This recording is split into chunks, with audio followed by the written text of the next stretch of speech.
SDR news TV ప్రేక్షకులకు నమస్కారం. వార్తలు చదువుతుంది మీ ప్రసన్నారాం.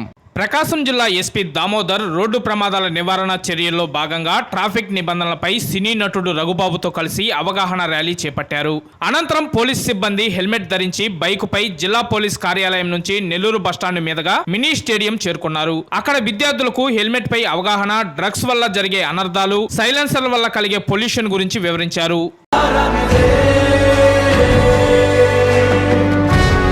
హెల్మెట్ బయటికి వెళ్ళినప్పుడు చెప్పులు ఎలా వేసుకెళ్తామో హెల్మెట్ కూడా అలాగే ధరించి బయటికి వెళ్ళండి.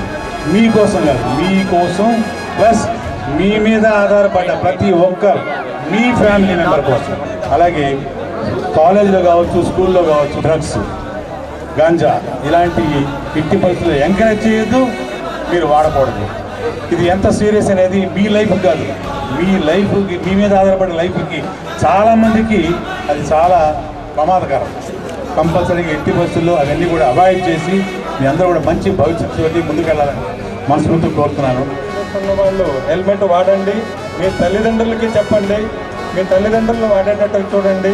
బయట ఎప్పుడు డ్రైవ్ చేసినా హెల్మెట్ వేసుకోండి. మీ కుటుంబాన్ని, మీ ప్రాణాలని కాపాడుతుంది ఇది. అలాగే డ్రగ్స్ అనేది పట్టి పీడిస్తున్నటువంటి సమస్య. దీని సైకలాజికల్గా మీ జీవితం అంతా మనీ వేస్ట్ అవుతుంది, మీ హెల్త్ పాడవుతుంది. అలాగే మీ తల్లిదండ్రులకు ఉన్నటువంటి రెప్యుటేషన్ దెబ్బతింటుంది సొసైటీలో. చివరికి దీన్ని వాడిన వాళ్ళు జైలుకు వెళ్ళక తప్పదు. అందుకని గుర్తుపెట్టుకోండి, ఈ డ్రగ్స్కి దూరంగా ఉండండి.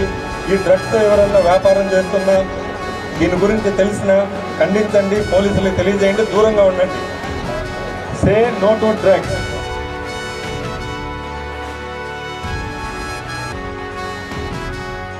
అలాగే సైలెన్సర్స్ కూడా చాలా మోడిఫైడ్ సైలెన్సర్ చేసుకొని తిరుగుతున్నారు అందరూ కూడా. దానివల్ల సౌండ్ పొల్యూషన్, రెండు అమ్మాయిలను ఏడిపించడం, వాళ్ళ హాస్టల్ దగ్గరికి వెళ్ళి, ఇది చాలా అనాగరికమైనటువంటి చర్య. వేసుగా కేసులు కట్టడం, అవన్నీ కూడా వాళ్ళ మీద బండ్లు సీజ్ చేయడం మీరు చూసుంటారు. ఒంగోలులో దాదాపు ఒక 1 month నుంచి కూడా ఈ కార్యక్రమాలన్నీ చేస్తున్నాం.